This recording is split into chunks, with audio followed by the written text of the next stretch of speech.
আসসালামু আলাইকুম, স্বাগতম করে নিচ্ছি মাই এভরিথিং ব্লগ চ্যানেলে। আমি ঢাকা থেকে যুক্ত। আশা করছি সবাই ভালো আছেন। আলহামদুলিল্লাহ আমিও ভালো আছি। নতুন দিনে নতুন আরও একটি ব্লগ নিয়ে চলে এসেছি আপনাদের মাঝে। সকাল সকাল দেখুন আমার মেয়ে কত খুশি। মানুষ স্বর্ণের তাজ পেয়ে খুশি হয়, আর আমার মেয়ে ফুলকপির তাজ পেয়ে খুশি। যাই হোক, বাজার করে এসেছি, মাছ সবজি নিয়ে এসেছি। এই যে ফুলকপির তাজ, মানে ফুলকপির ডাঁটি এভাবে কেটে আমার মা আমাকে দিত।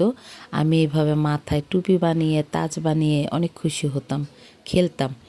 তো আমার মেয়েকে আমি কেটে দিছি, ও তো পেয়ে অনেক খুশি, অনেকক্ষণ মাথায় রেখে খেলছে।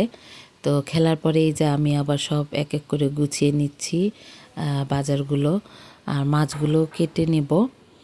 তো এই যে কি কি বাজার করলাম একটু আপনাদেরকে দেখিয়ে দিলাম।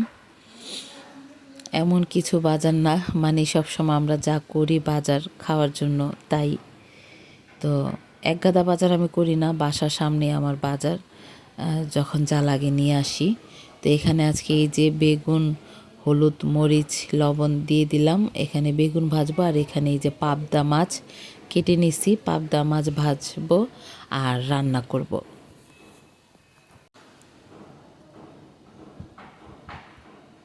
তো এখানে অ্যাপার্টমেন্টের কাজ চলতেছে, তো প্রচুর শব্দ হচ্ছে, প্লিজ কেউ কিছু মনে করবেন না।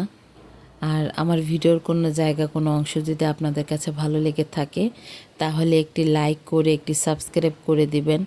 অলরেডি যারা করে দিয়েছেন সব মিলিয়ে সবাইকে ধন্যবাদ।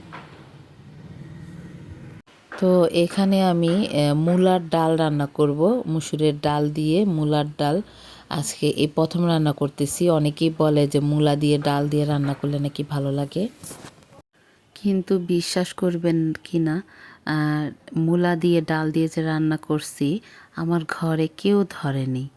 আমি 2 বেলা খেয়েছি, আর বাকি মানে সবগুলো একদম মানে নষ্ট হয়েছে, ফালানো গেছে আর কি, ফালাই দিছি। কারণ যেটা আমি খেতে পারবো না সেটা একটা মানুষকেও দিব না, আর যেটা খাওয়ার উপযুক্ত সেটাই আমি মানুষকে দিই।